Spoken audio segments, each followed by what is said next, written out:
केन्दुझर बड़दाण्डरे गड़िला विश्वर सर्वबृहत रथ केन्दुझर नंदीघोष रथ भक्त और भगवान का अपूर्व मिलन। केन्दुझर बड़दाण्डरे गड़िला विश्वर सर्वबृहत रथ केन्दुझर जगन्नाथ रथ। केन्दुझर सहर पुराणा सहर ठारे आज जगतरनाथ जगन्नाथ रथयात्रा पालित हो जाइछि।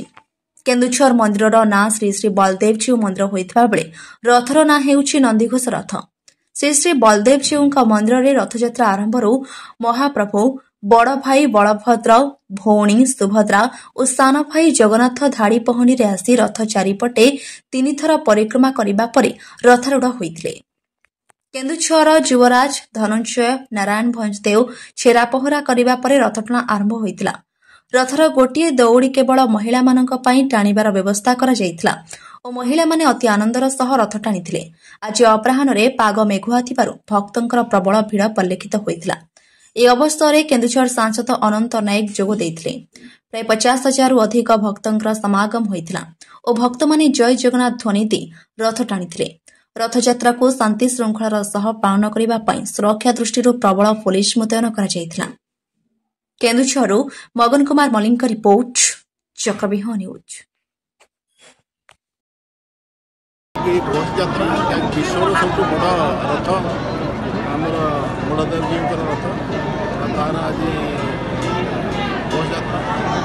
घोषयात्रा समस्त जनसाधारण जो पारंपरिक पद्धति अनुसार समस्ते आए प्रथम थर शांति श्रृंखला रक्षा करने राष्ट्रीय स्वयंसेवक संघर स्वयंसेवक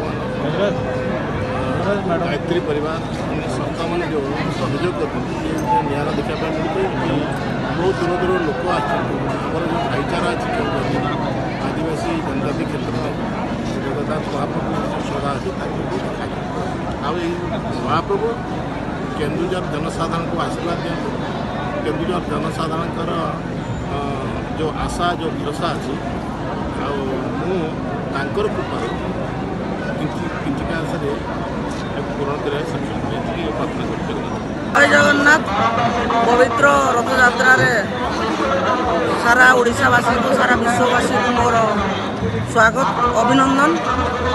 आमर केन्दुझर रथ सर्वबृहत रथ पुरी रथयात्रा आमर विश्व प्रसिद्ध रथयात्रा जगतर नाथ जगन्नाथ को आज आम घर बाहरिक आसिक यात्रा आज करेंगे।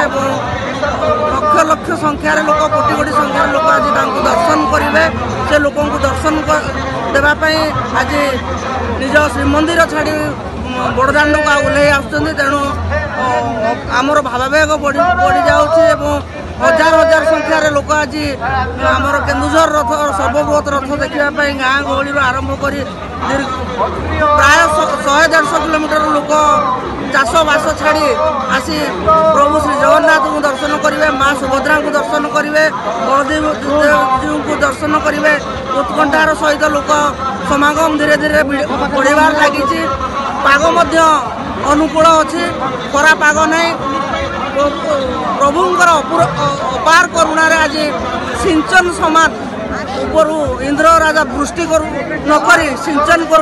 तेणु निश्चित रूपे ये अनुभव हो प्रभु जगन्नाथ अपार करुणा। लोक मैंने गरम नहीं कि गुड़गुड़ी नहीं ठीक पाग कर लोक मैंने आनंदर सहित बड़दाण्ड अपेक्षा कर 3 ठाकुर को अपेक्षा कर रथ टाणीबे प्रभु जगन्नाथ को देखिए। निश्चित रूपे आज एक भावपूर्ण भावमय परिवेश सृष्टि।